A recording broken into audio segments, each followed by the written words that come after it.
Hello YouTube. Today we're going to be doing an unboxing on the Tamiya 124 scale Castrol Toyota Celica GT4, and this is the copy of the 1993 Monte Carlo rally winning car. I picked this up today from a local hobby craft store which we have here in the UK. It's about £20, which I know you can get them cheaper, but it's convenience really. First we start off with the instructions and then onto the body shell, which I'll remove out of its packaging.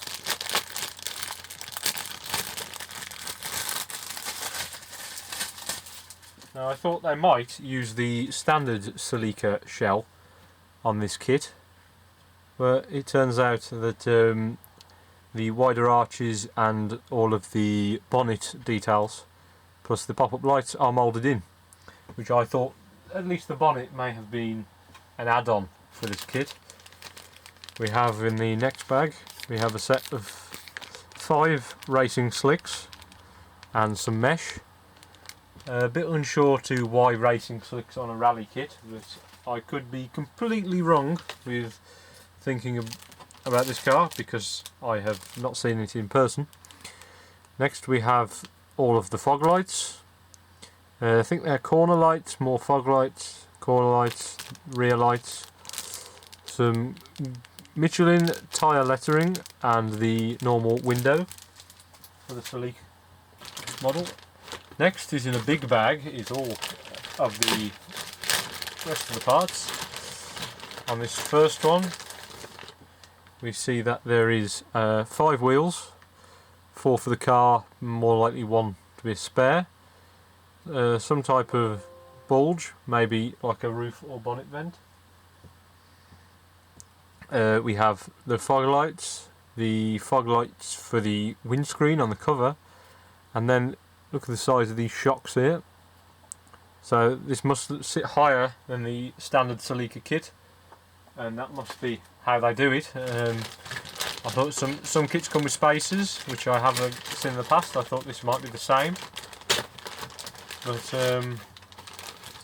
turns out it has extra set of shocks. So I've got this bag out. We have another set of wheels. I have a choice of which wheels you could use, I suppose. You have the full exhaust for the car running up this side, which will probably get thrown in the bin and changed for something else. We have a rear wing, and then we have mainly just a roll cage, and you can see some more suspension. That's all the parts on there. Next out of the bag we have the main chassis, which I wish this came with an engine, but I don't believe that it does. It just comes with the lower part you can see there. But as you can see, the chassis is quite bare, so you can add a lot of detail to that. There is a set of 4 brakes, discs and the calipers. This is part of the front suspension and under tray. There's a rear subframe, a rear diff, axles, drive shafts, and there's some big mud flaps which I'll be painting in rubber black if I've got any left. There's, I believe this is the snorkel for the car, so it clearly would do some water driving. There's 2 nice bucket seats there. There's some venting and the dashboard complete with the pedals. This is, I believe, might be the front diff or transfer case. There's some more spotlights, and then we go down here, we have some steering wheel and some aero type mirrors, and then we have the interior tub, which similar to the R32 kit that I've done, it has all of it stripped out and a lot of detail.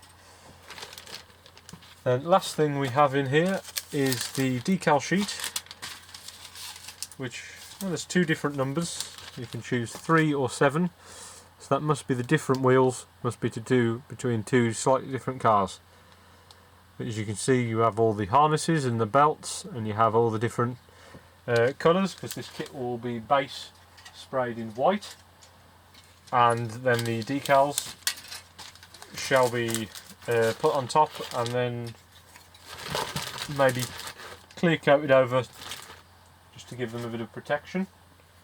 I'll just pull one of the wheels off here and we'll stick one of the tyres on and we'll have a look to see what it looks like. I may need something sharp to open this packet.